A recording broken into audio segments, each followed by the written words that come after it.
Hello. So, a bit of a, I guess, quick check-in on location.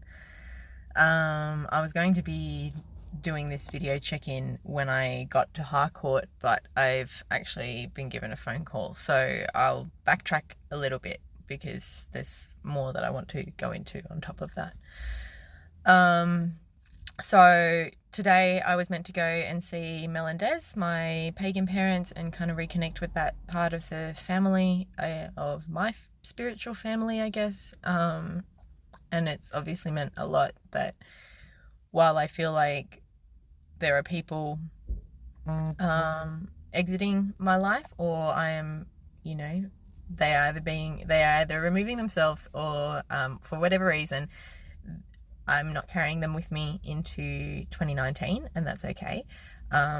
So I was meant to be leaving home at around 1 to arrive for 2, and Mel sent me a message at about 12:30ish to say that they've had a big day and Mel and Des are going to go down for a bit of a nana nap.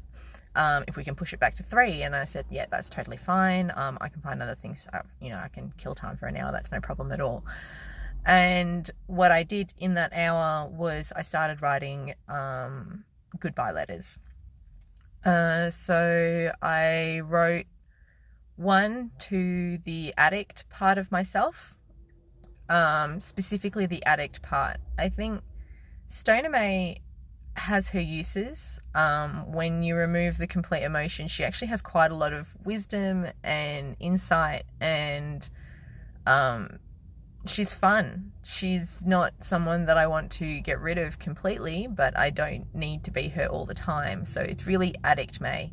That's obviously the biggest problem and who's quite problematic. So I've lovingly released her and said goodbye to her.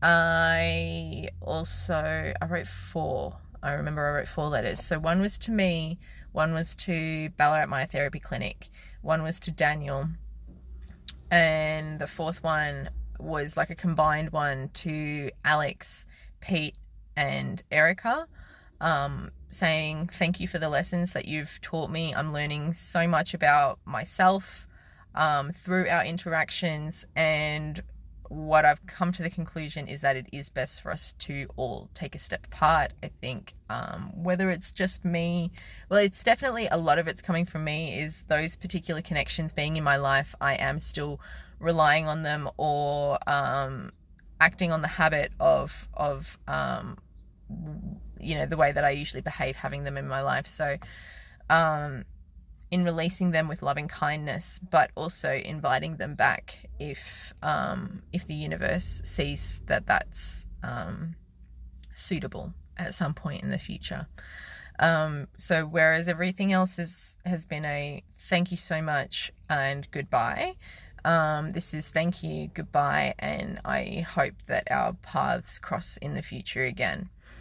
There are 2 more letters that I need to write. One is to Jonesy, obviously, thanking him for all of the lessons, for the times that he has been there for me, whether that was misplaced or not. He has been there for me, and the same reason that Addict May has also been there for me, and she's kept me alive up until now. So I thank them I will be thanking Adrian for his efforts, but also sending him off with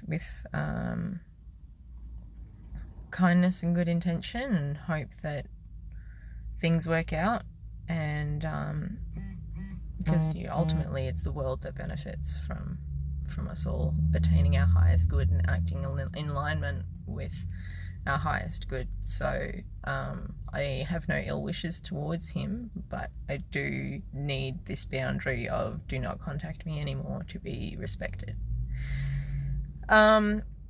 So yeah, that was kind of where I was at right before. I hadn't written the Jonesy letter yet, but that was where I was at right before I kind of got in the car. So I wrote 4 goodbye letters and then jumped in the car, refueled it, and started to make my way here.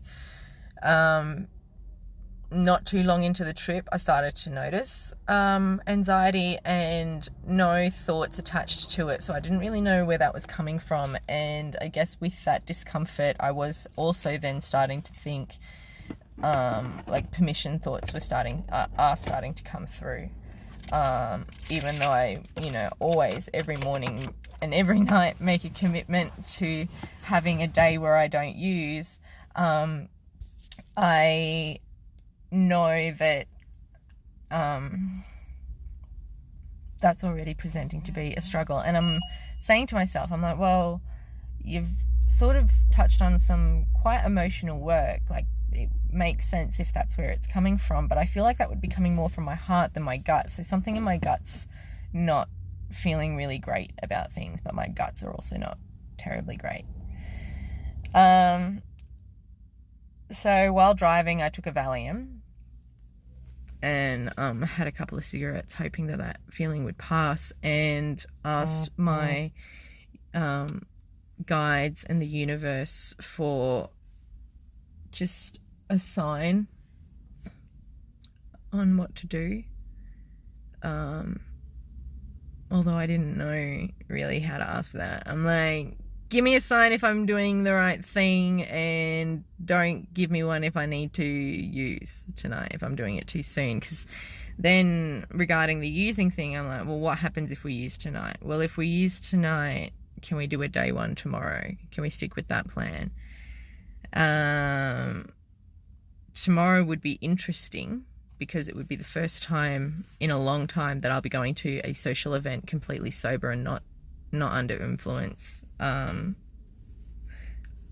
So that would be interesting. And then my brain's gone, no, if you don't smoke on Friday, then you'll be super sweaty on Saturday for showcase, and who knows if you'll get injured again. So I'm really back in that mental struggle of knowing whether what's the right thing to do to look after myself, to do the right thing,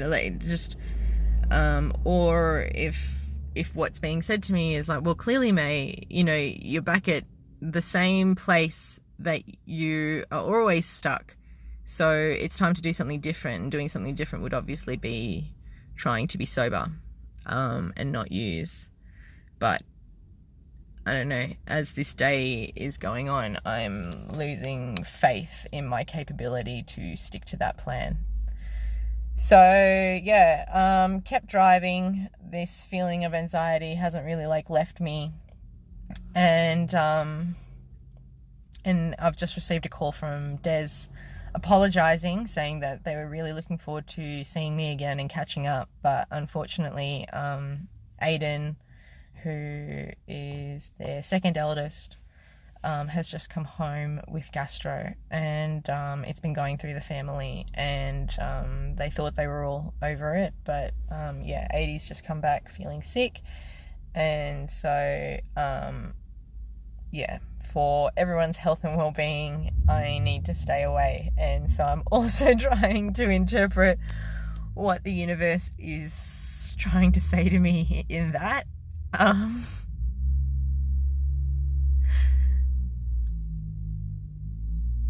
Or maybe that was the gut feeling that I had, that I should turn the car around because it's not meant to happen today. I don't know.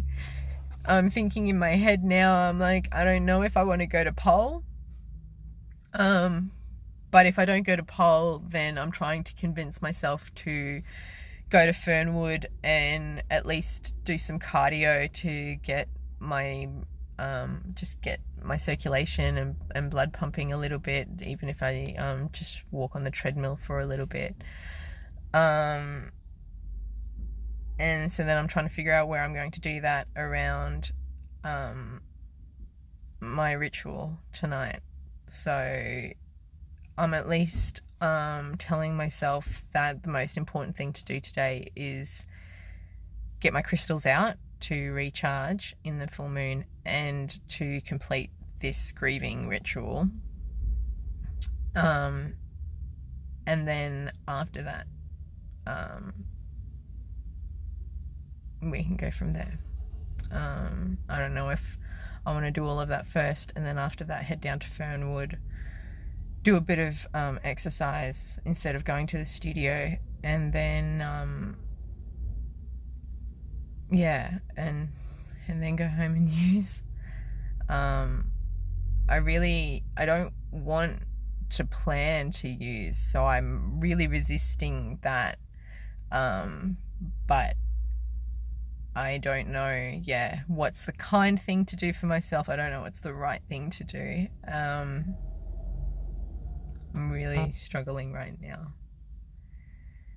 But yeah, anyway, so that's my check-in. I'm going to upload this video and get back to a few people that are messaging me right now, and then head back home, and I'll let you know what I've figured out to do from there.